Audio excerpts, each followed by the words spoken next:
Hi friends, எல்லாருக்கும் வணக்கம். இன்றைக்கி நம்ம பார்க்கக்கூடிய video the age of chivalry அப்படிங்கிற ஒரு போயம். இந்த போயம் வந்து 7th ஸ்டாண்டர்டில் இருக்கிற ஒரு போயம், செகண்ட் டேர்மில் இருக்கக்கூடிய ஒரு போயம். இந்த போயம் ஒரு காலாட்படையை பற்றின போயம். அதாவது பொதுவாக தரைப்படை, கப்பற்படை, விமானப்படைன்னு சொல்லுவாங்க இல்லையா? ஸோ அந்த மாதிரி ஒரு காலாட்படை, அந்த படைகளில் ஒன்றான காலாட்படையை பற்றின ஒரு போயம் தான் இந்த போயம். வாங்க போயத்துக்குள்ளே போயிடலாம்.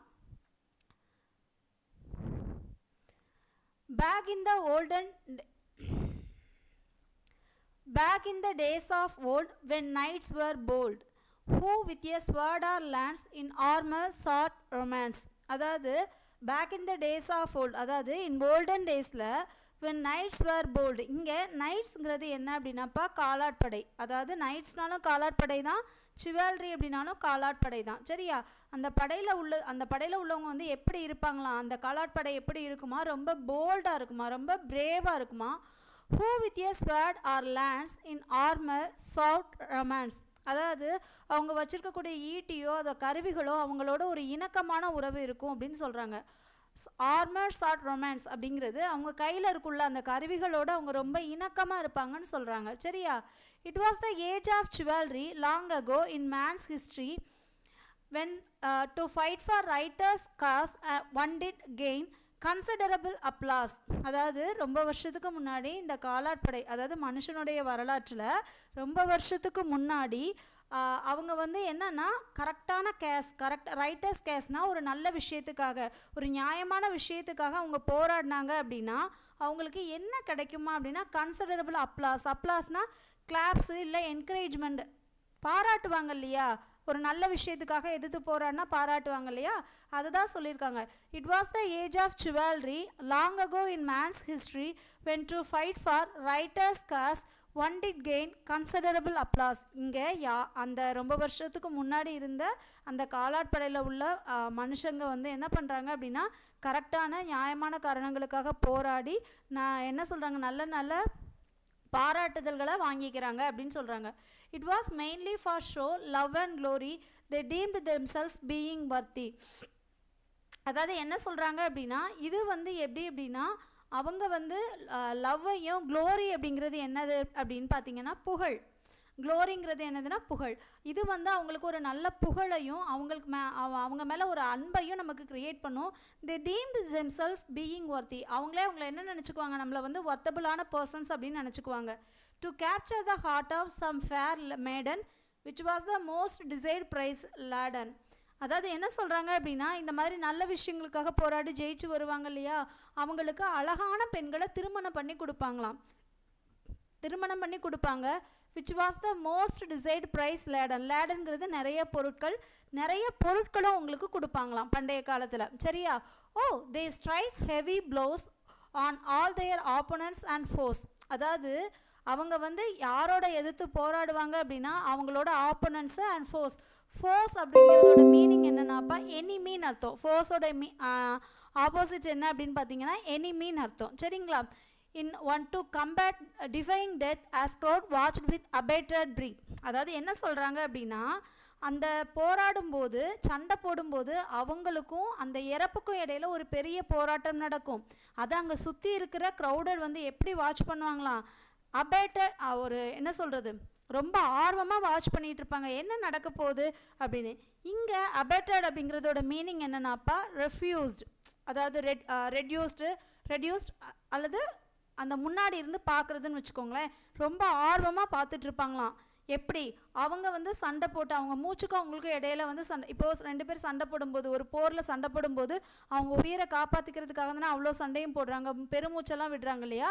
அதை தான் இந்த போயத்தில் சொல்லியிருக்காங்க.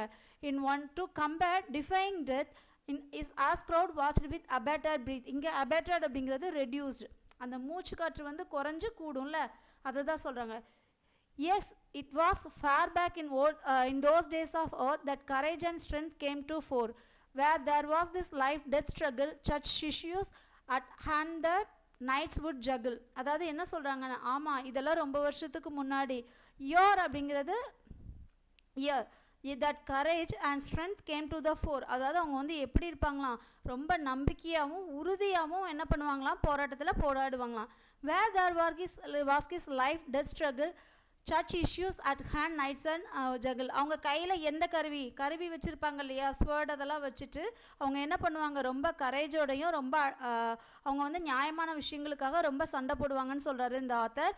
And in fight for their country faith and king noble impressions on people minds wondering. அதாவது என்ன அப்படின்னா, அவங்க ஃபஸ்ட்டு யாருக்காக சண்டை போடுவாங்கன்னு பார்த்தீங்கன்னா கண்ட்ரிக்காக சண்டை போடுவாங்க, அவங்களுடைய நல்ல நம்பிக்கைக்காக, அங்கே உள்ள கிங்குக்காக. இந்த மாதிரி சண்டை போடும்போது அவங்கள பற்றின இம்ப்ரெஷன், அவங்கள பற்றின மதிப்பு நமக்கு எப்படி இருக்கும், நோபல் இம்ப்ரெஷனாக இருக்கும், ரொம்ப ஒரு மதிப்புக்குரிய இம்ப்ரெஷனாக இருக்கும் அப்படின்னு சொல்கிறாங்க. That even through the ages are held in high esteem, those knights in shining armor do now all seem. அதாவது என்ன அப்படின்னா, அந்த மதிப்பு மரியாதை வந்து என்ன ஆகும்னு சொல்கிறாரு அப்படின்னா, ஆட்டோமேட்டிக்காக என்ன பண்ணிடும், கண்டிப்பாக வந்து அவங்கள பற்றின ஒரு மதிப்பு மரியாதை கூடும் இல்லையா. ஸோ அதை தான் சொல்கிறாரு. அதுவும் போக அந்த காலாட்படையினுடைய அந்த அந்த காலாட்படையை பற்றின ஒப்பீனியனே நமக்கு எப்படி இருக்கும், நல்ல விஷயத்துக்காக சண்டை போடுறாங்க அப்படின்னு சொல்லிட்டு ரொம்ப அவங்கள பற்றி நம்ம ஒரு நல்ல விதமாக யோசிப்போம்ல, அதை தான் சொல்கிறாங்க. There are many legends based on their heroic exploits, a legacy of tales which have been told with much adroit. அதாவது என்ன சொல்கிறாங்க அப்படின்னா, நிறைய லெஜண்ட்ஸ் வந்து இந்த மாதிரி ஹீரோயிக் எக்ஸ்ப்ளாய்ட்ஸ் இந்த மாதிரி நிறைய வந்து வெளிப்படுத்தியிருக்காங்க. A legacy of tales which have been told with much adroit. அதாவது லீகசி அப்படிங்கிறது என்னென்னாப்பா, ஹெரிட்டேஜ் ரீதியாக பாரம்பரியமாக தொன்று தொட்டு வருதுன்னு சொல்கிறாங்க இல்லையா, அதை தான் சொல்கிறாங்க.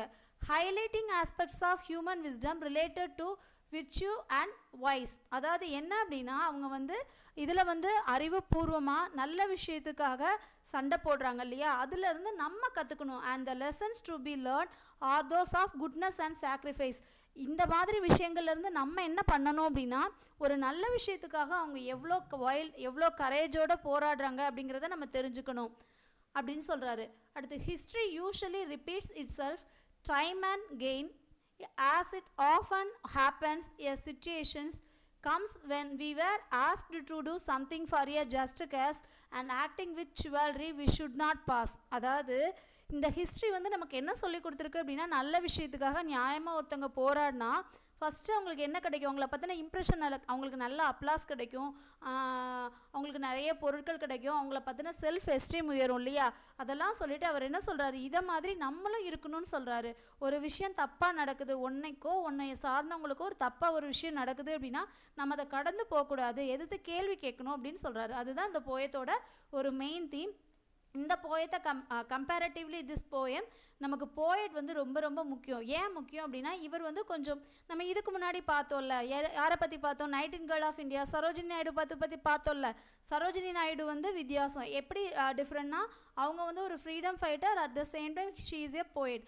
அதே மாதிரி இவங்களும் என்ன அப்படின்னா, இவங்க யோகாவில் வந்து ரொம்ப பெரியவங்களாக இருப்பாங்க. இப்போ பார்க்கலாம், George glucose was born on 13 June 1951 in Samos. எங்கே பிறந்திருக்காங்க அப்படின்னா, சாமோஸ் அப்படிங்கிற இடத்துல வந்து 13 ஜூன் 1951 பிறந்திருக்கிறாங்க. அது எங்கே இருக்குது அப்படின்னா க்ரீக்கில். And he lives in Melbourne Australia. அவர் இப்போ எங்கே இருக்கார் அப்படின்னா ஆஸ்திரேலியாவில். He is a living poet. He is an asperic poet who has written quite a number of poems inspired by nature, science, philosophy, spiritual aspects of life.